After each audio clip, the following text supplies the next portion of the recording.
Should have been there together. Basically, we're trying to find out a little bit about you. I was very amused because the biography that I got of Cameron basically started with Decades, and I thought he was like a vintage Botticelli Venus, sort of arising from a vintage sea. So I'd like to know a little bit more about you, prior to Decades. Well, there have been many incarnations of Cameron Silver, because I'm 45 now, but Oh.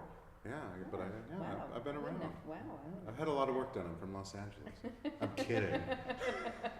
Okay. But I grew up in Beverly Hills, and I'm an only child, and my parents traveled with me quite a bit because it was easy, and consequently, a lot of our travels involved shopping and sort of discovering new places on the planet, not only through their monuments, but also through fashion and Well, style. were your parents style conscious? Yeah. Mine were. Yes, so. my parents were very style conscious up until sort of like the early to mid 90s. My father's still into fashion.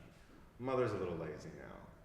But you know, my life was always, we traveled. By the time I was 4, I'd been all through South America. By the time I was 10, I'd been to Paris. When I was 13, I went to the UK sort of on my own. Whoa. Kind of on my own. It was sort of a guided tour that wasn't very guided.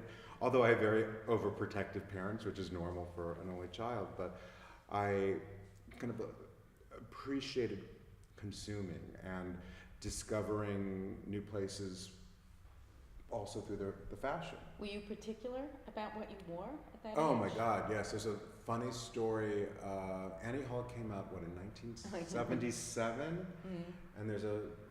And I have vague memories of this, of going to Fred Siegel, and I was wearing a straw hat, white shirt with rolled up sleeves, a tie, kind of a shirt Diane unbuttoned, Keaton, yeah. and khakis. Diane Keaton or Marlene Dietrich in the 30s.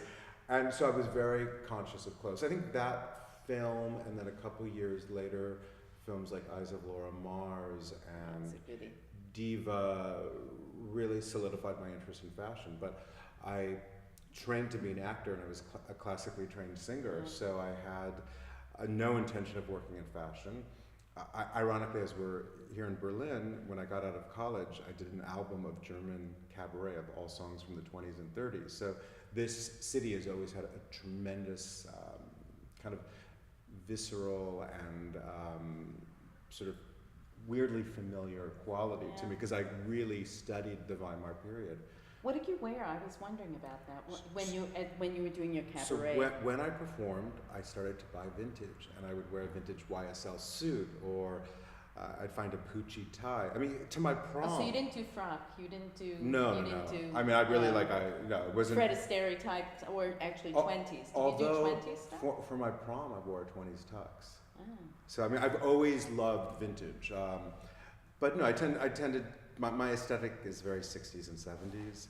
My aesthetic is every decade. Actually, my aesthetic is sort of midlife crisis. So. Did your parents force you to start Decades to clear out their house? No, I mean, I was supposed. There were so many things I was supposed to be. I mean, my dad's an attorney. They wanted me to be an attorney. They actually still miss the fact that I'm not a singer, because it was a very tangible way to follow my life. I mean, sometimes they would see me do concerts, and it's they really miss it. But as I knew that I was going to transition out of singing, they were very enthusiastic, and I opened the business for like tens of thousands of dollars. I mean, it's kind of a way that you could never really start a business today in LA. It was. I mean, and he's also in major real estate. Well, yeah. I mean, the building I'm in, ironically, I own now. Yeah. Because we don't have to worry about. No, I mean, please, you do have to worry about me. I'm such a statistic. Where's the Debtors Anonymous meeting that I should go to next? But it just was a different time when you could. It was before like conglomerate retail. It was still a period of independent retail in the mid '90s, and celebrity hadn't taken over. It was, the machine wasn't so huge. Whereas now, although I'm a weird part of the machine in a different way of sort of celebrity and branding. One could still, there still was an independent world of fashion, which doesn't really exist anymore, certainly not in Los Angeles. No, it doesn't exist anymore. No. We were wondering what you'd advise young fashion designers today as they start out. Well, I think work. Don't try to be a superstar right away. I mean, Project Runway is not the way to get famous necessarily.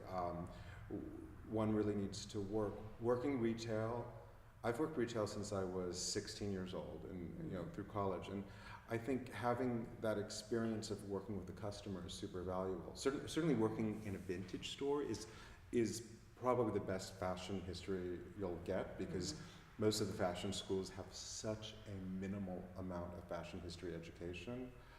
I'm in talks about teaching at one of the best schools, practically an Ivy League school that has a fashion program, a bachelor's. Stanford, too. No, not Stanford. I mean, it's. Oh, you can't talk. Yeah, but it's. The fashion history programs are so short, and it's so valuable. I mean, I don't have a fashion education.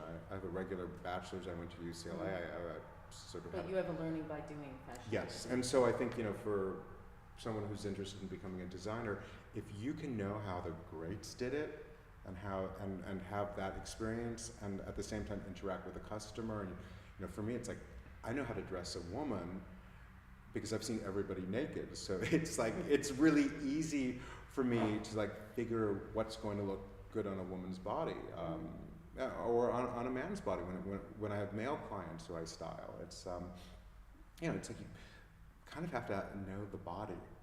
And what would you say? I mean, there are a lot of people in search of their style, and they don't know what to do, and they're overwhelmed. And I think today it's much easier than ever to be overwhelmed. The world is your oyster. There are so many possibilities. I think what's interesting about Germany, I mean, if we think of this being the wealthiest country in the EU, there isn't like a super brand anymore from this country. I mean, it's like Escada is fairly irrelevant.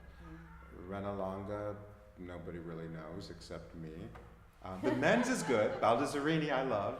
But he was boss. Yes, but we think about even like for accessories like Goldfile, like all of these sort of heritage brands. It's something that I think the Germans, from a business perspective, should address, sort of a revitalization of those historic brands, and having them have a international accessibility.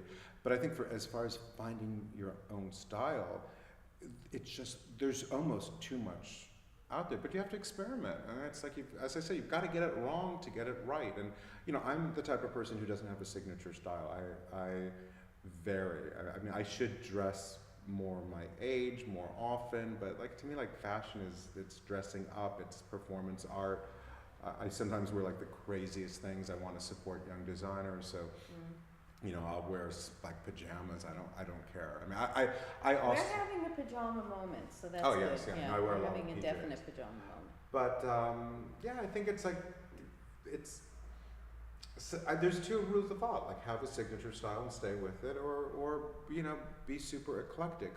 I firmly believe that everybody has style.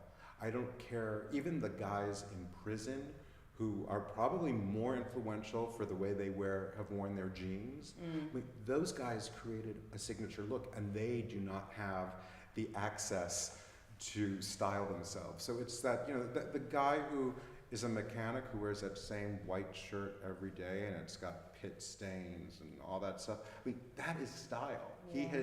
He has chosen what to wear. So I'm always amused when someone says, "Oh, I'm not into clothes." I'm like, "Yeah, you're into clothes. If you're not in a nudist colony, you're into clothes. And if you are in a nudist colony, you're probably into manscaping and another kind of grooming of sorts." I think that's possibly a brilliant place to stop. So, thank you, Cameron. Thank you. Good questions.